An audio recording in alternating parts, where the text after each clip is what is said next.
148 thủy thủ Iran biến mất chỉ trong chưa đầy 1 giờ. Một chiến hạm vừa bị đánh chìm giữa Ấn Độ Dương.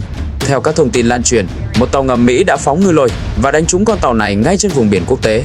Tín hiệu cầu cứu được phát đi lúc rạng sáng rồi biến mất hoàn toàn.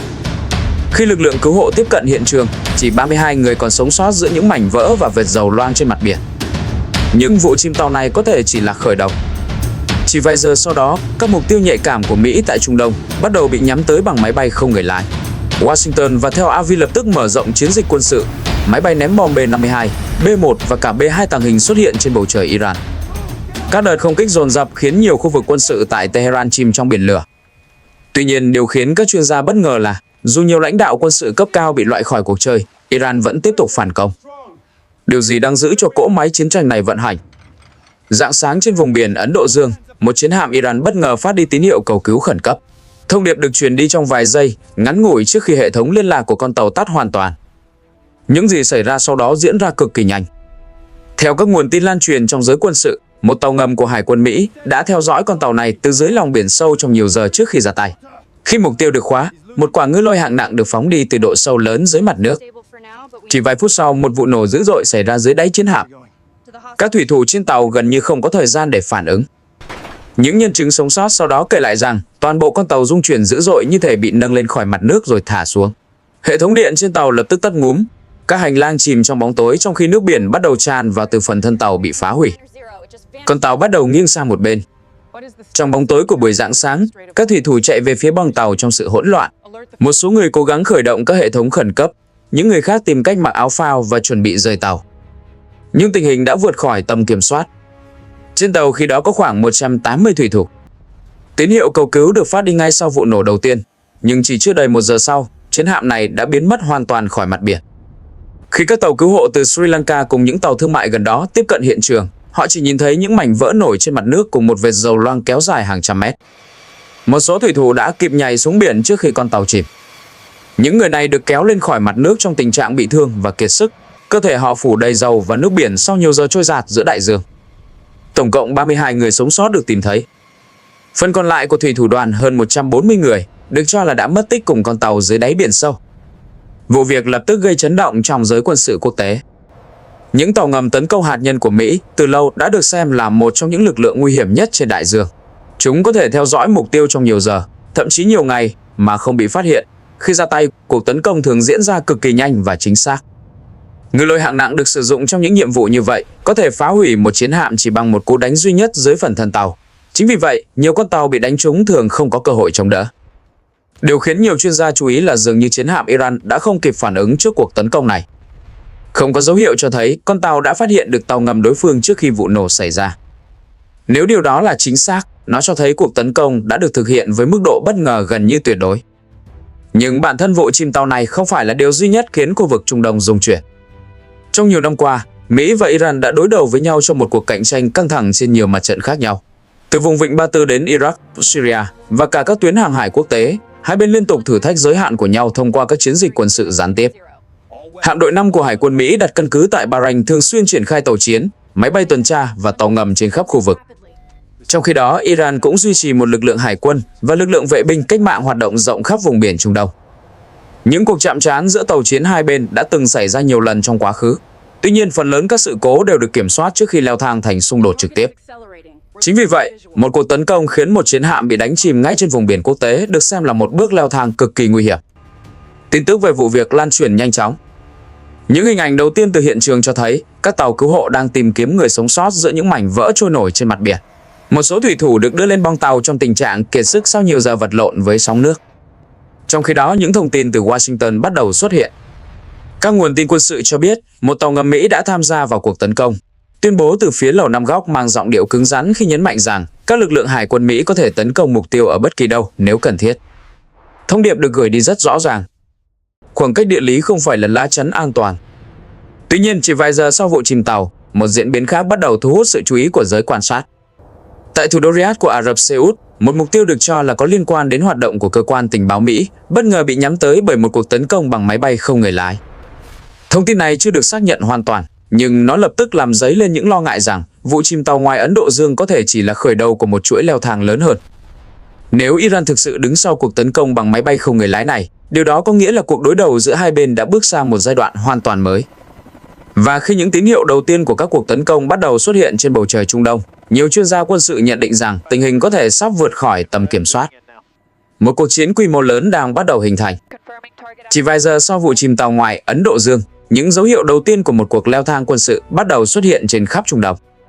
Tại Riyadh, thủ đô của Ả Rập Xê Út, các hệ thống an ninh bất ngờ ghi nhận một mục tiêu bay nhỏ đang tiến vào khu vực ngoại giao đoàn trong đêm.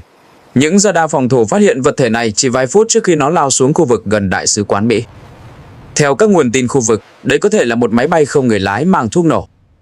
Vụ nổ không gây thiệt hại lớn, nhưng ý nghĩa của nó thì hoàn toàn khác. Một mục tiêu được cho là có liên quan đến hoạt động của cơ quan tình báo Mỹ ngay giữa trung tâm Riyadh vừa bị nhắm tới. Thông điệp rất rõ ràng. Cuộc đối đầu không còn chỉ diễn ra ngoài biển. Washington phản ứng gần như ngay lập tức. Các lực lượng quân sự của Mỹ và Israel bắt đầu mở rộng chiến dịch tấn công. Danh sách mục tiêu liên quan đến quân đội Iran được mở rộng nhanh chóng. Theo nhiều nguồn tin, gần 2.000 địa điểm đã được đưa vào danh sách theo dõi và đánh giá. Những mục tiêu này trải dài từ các căn cứ quân sự, kho tên lửa, cơ sở hậu cần cho đến các trung tâm chỉ huy được cho là có liên quan đến lực lượng vệ binh cách mạng Iran. Không lâu sau đó, bầu trời Trung Đông bắt đầu xuất hiện những chiếc máy bay ném bom chiến lược. Những chiếc B-52 Stratofortress bay ở độ cao lớn ngoài tầm với của nhiều hệ thống phòng không. Loại máy bay này có thể mang hàng chục tấn bom và tên lửa trong một nhiệm vụ tấn công. Cùng với đó là các máy bay B-1 Lancer với khả năng mang nhiều loại vũ khí dẫn đường chính xác. Nhưng loại máy bay khiến nhiều hệ thống radar lo ngại nhất lại là B-2 Spirit. Chiếc máy bay ném bom tàng hình này được thiết kế để xuyên qua các lớp phòng thủ mà hầu như không bị phát hiện. Với hình dạng cánh bay đặc biệt và lớp phủ hấp thụ sóng radar, nó có thể tiến sâu vào không phận đối phương trước khi thả vũ khí chính xác xuống mục tiêu. Và rồi những đợt không kích bắt đầu. Trong đêm, nhiều tiếng nổ lớn vang lên quanh thủ đô Tehran. Các hình ảnh từ khu vực cho thấy những cột lửa bùng lên tại một số khu vực quân sự và cơ sở an ninh. Những kho chứa thiết bị và các cơ sở hậu cần được cho là đã bị đánh trúng trong các đợt tấn công đầu tiên. Hệ thống phòng không Iran lập tức được kích hoạt. Các radar theo dõi mục tiêu hoạt động liên tục trong khi nhiều tên lửa đánh chặn được phóng lên bầu trời để cố gắng ngăn chặn các đợt tấn công. Nhưng diễn biến khiến giới quan sát chú ý nhất lại đến từ một thông tin khác. Quân đội Israel tuyên bố rằng một tiêm kích tàng hình F-35 phiên bản F-35I của họ đã bắn hạ một máy bay IH-130 của Iran trên bầu trời gần Tehran. Nếu điều này được xác nhận, đây sẽ là lần đầu tiên một máy bay thuộc dòng F-35 bắn hạ một máy bay có người lái trong thực chiến. Thông tin này nhanh chóng lan rộng trong giới quân sự. Nhưng cùng lúc đó, Iran cũng bắt đầu đưa ra những tuyên bố phản công. Các nguồn tin từ Tehran cho biết, lực lượng Iran đã tiến hành nhiều đợt tấn công bằng tên lửa nhằm vào các mục tiêu của Mỹ trong khu vực. Thậm chí có thông tin cho rằng một tàu khu trục Mỹ đã bị trúng tên lửa trên vùng biển Ấn Độ Dương. Tuy nhiên, phía Lầu Năm Góc hoàn toàn không xác nhận những thông tin này. Sự im lặng này khiến bức tranh chiến trường trở nên khó đoán hơn. Trong khi các đợt không kích và phản công tiếp tục diễn ra, tình hình trên biển cũng bắt đầu nóng lên. Eo biển Hormuz nhanh chóng trở thành tâm điểm chú ý của thế giới. Đây là tuyến vận chuyển dầu mỏ quan trọng bậc nhất hành tinh. Mỗi ngày có hàng chục tàu chở dầu khổng lồ đi qua vùng biển hẹp này để vận chuyển năng lượng ra khắp thế giới. Chỉ cần một sự cố nhỏ cũng có thể làm rung chuyển thị trường năng lượng toàn cầu. Trước nguy cơ leo thang, Tổng thống Mỹ Donald Trump tuyên bố rằng Hải quân Mỹ sẽ bắt đầu hộ tống các tàu chở dầu đi qua khu vực này. Những tàu khu trục và tàu tuần dương mang hệ thống phòng thủ tên lửa được triển khai để bảo vệ tuyến hàng hải. Nhưng tình hình trên thực tế lại hỗn loạn hơn nhiều. Một số báo cáo cho biết một tàu dân sự đã bị trúng tên lửa gần khu vực Fujairah ở phía đông bán đảo Ả Rập. Những thông tin khác thậm chí còn nói đến khả năng xảy ra các sự cố nhận diện sai mục tiêu giữa các lực lượng đang hoạt động trong khu vực. Nếu điều đó thực sự xảy ra, nó cho thấy chiến trường Trung Đông đang trở nên cực kỳ phức tạp. Chỉ một sai lầm nhỏ trong hệ thống chỉ huy hoặc nhận diện mục tiêu cũng có thể dẫn đến những hậu quả nghiêm trọng. Sau nhiều ngày giao tranh, những báo cáo từ bên trong Iran bắt đầu cho thấy tình hình ngày càng căng thẳng. Một số giáo sĩ cấp cao và nhiều tướng lĩnh quân đội được cho là đã thiệt mạng hoặc mất tích sau các đợt không kích. Điều này làm dấy lên câu hỏi lớn. Liệu hệ thống quân sự của Tehran có thể tiếp tục hoạt động khi các trung tâm lãnh đạo của nó bị tấn công liên tiếp? Nhưng điều khiến nhiều chuyên gia bất ngờ là bất chấp những tổn thất đó, các cuộc tấn công đáp trả từ phía Iran vẫn tiếp tục diễn ra. Tên lửa vẫn được phóng đi. Máy bay không người lái vẫn xuất hiện trên bầu trời. Các cuộc tấn công vẫn tiếp tục. Dường như cỗ máy chiến tranh của Iran vẫn đang vận hành. Và điều đó dẫn đến một câu hỏi còn lớn hơn. Bằng cách nào một hệ thống quân sự có thể tiếp tục chiến đấu ngay cả khi trung tâm chỉ huy của nó bị phá vỡ? Câu trả lời có thể nằm trong một học thuyết quân sự đặc biệt mà Iran đã chuẩn bị suốt nhiều năm. Sau nhiều ngày giao tranh, một câu hỏi bắt đầu xuất hiện trong gần như mọi báo cáo quân sự và phân tích chiến lược. Vì sao Iran vẫn tiếp tục phản công? Trong nhiều cuộc chiến hiện đại, khi các trung tâm chỉ huy bị phá hủy và các lãnh đạo quân sự cấp cao bị loại khỏi cuộc chiến, hệ thống điều hành của một quốc gia thường nhanh chóng rơi vào hỗn loạn. Các đơn vị tiền tuyến mất liên lạc với cấp trên, các kế hoạch chiến đấu bị gián đoạn, khả năng phối hợp giữa các lực lượng bắt đầu suy giảm. Nhưng điều đó dường như không xảy ra với Iran. Ngay cả khi nhiều cơ sở quân sự bị tấn công và nhiều tướng lĩnh cấp cao được cho là đã thiệt mạng hoặc mất tích, các cuộc tấn công bằng tên lửa và máy bay không người lái từ phía Iran vẫn tiếp tục xuất hiện. Tên lửa vẫn được phóng, máy bay không người lái vẫn bay. Các mục tiêu trong khu vực vẫn bị nhắm tới. Điều này khiến nhiều chuyên gia quân sự bắt đầu nhắc đến một học thuyết đặc biệt mà Iran đã chuẩn bị trong nhiều năm. Học thuyết đó được gọi là phòng thủ mosaic. Ý tưởng cốt lõi của chiến lược này là chia nhỏ toàn bộ hệ thống quân sự thành nhiều đơn vị hoạt động độc lập. Thay vì phụ thuộc vào một trung tâm chỉ huy duy nhất, quyền ra quyết định được phân tán xuống các cấp thấp hơn. Các chỉ huy địa phương được trao quyền thực hiện kế hoạch đã chuẩn bị sẵn ngay cả khi họ không còn liên lạc trực tiếp với cấp trên. Điều này tạo ra một hệ thống mà nhiều nhà phân tích mô tả giống như một bức tranh ghép. Nếu một mảnh bị phá vỡ, các mảnh còn lại vẫn tiếp tục tồn tại. Trong thực tế chiến trường, điều này có nghĩa là việc phá hủy một trung tâm chỉ huy không còn đủ để làm tê liệt toàn bộ lực lượng. Các đơn vị khác vẫn có thể tiếp tục chiến đấu. Nhiều kịch bản phản công đã được chuẩn bị sẵn từ trước. Các kho vũ khí được phân tán. Các đơn vị tên lửa được bố trí ở nhiều khu vực khác nhau. Và ngay cả khi hệ thống lãnh đạo cấp cao bị tấn công, các kế hoạch đã được lập sẵn vẫn có thể tiếp tục được thực hiện. Chính vì vậy, nhiều chuyên gia bắt đầu mô tả hệ thống quân sự của Iran giống như một cơ thể không có một trung tâm duy nhất. Ngay cả khi phần đầu bị tấn công, phần còn lại vẫn có thể tiếp tục di chuyển. Nhưng học thuyết mosaic chỉ là một phần của chiến lược lớn hơn. Phần còn lại của chiến lược này tập trung vào một mục tiêu khác: kéo dài cuộc chiến. Trong nhiều thập kỷ qua, Iran hiểu rất rõ rằng họ khó có thể đối đầu trực tiếp với các cường quốc có ưu thế vượt trội về công nghệ quân sự. Thay vì cố gắng giành chiến thắng nhanh chóng, Tehran tập trung vào việc biến cuộc xung đột thành một cuộc chiến tiêu hao. Một cuộc chiến mà thời gian trở thành yếu tố quyết định. Một trong những công cụ quan trọng nhất trong chiến lược này là máy bay không người lái. Các loại máy bay không người lái tấn công được sản xuất với chi phí thấp hơn rất nhiều so với các hệ thống phòng không được thiết kế để đánh chặn chúng. Một máy bay không người lái cảm tử có thể chỉ tốn vài chục nghìn đô la. Trong khi đó, một quả tên lửa đánh chặn từ các hệ thống phòng thủ hiện đại có thể có giá lên tới hàng triệu đô la. Điều này tạo ra một nghịch lý trong chiến tranh hiện đại. Để bắn hạ một mục tiêu rẻ tiền, bên phòng thủ phải sử dụng những vũ khí cực kỳ đắt tiền. Nếu hàng trăm máy bay không người lái được phóng đi cùng lúc, chi phí đánh chặn có thể tăng lên rất nhanh. Theo nhiều chuyên gia quân sự phương Tây, đây chính là điểm yếu mà Iran đang cố gắng khai thác. Trong nhiều thập kỷ qua, các chiến dịch quân sự của Mỹ thường được thiết kế để đạt được chiến thắng nhanh chóng với mức tổn thất thấp nhất có thể. Nhưng một cuộc chiến tiêu hao kéo dài có thể tạo ra những áp lực hoàn toàn khác. Kho đạn dược có thể bị bào mòn. Chi phí quân sự có thể tăng vọt. Áp lực chính trị trong nước có thể bắt đầu xuất hiện. Nhưng chiến lược này không có nghĩa là Iran không đối mặt với những giới hạn của riêng mình. Kho tên lửa của Iran không phải là vô hạn. Nhiều ước tính cho rằng Iran có từ 2.000 đến 3.000 tên lửa đạn đạo trong kho dự trữ. Nếu các tên lửa này được sử dụng liên tục trong một cuộc xung đột cường độ cao, nguồn dự trữ có thể giảm nhanh trong vòng vài tuần. Bên cạnh đó, hệ thống phòng không của Iran cũng đã chịu nhiều tổn thất sau các đợt không kích. Điều này khiến bầu trời của nước này trở nên dễ bị tấn công hơn. Trong khi đó, Mỹ và Israel vẫn duy trì lợi thế lớn về không quân. Các máy bay ném bom chiến lược có thể tấn công mục tiêu từ khoảng cách hàng nghìn km. Một tàu sân bay của Mỹ có thể thực hiện hơn 100 cuộc không kích mỗi ngày.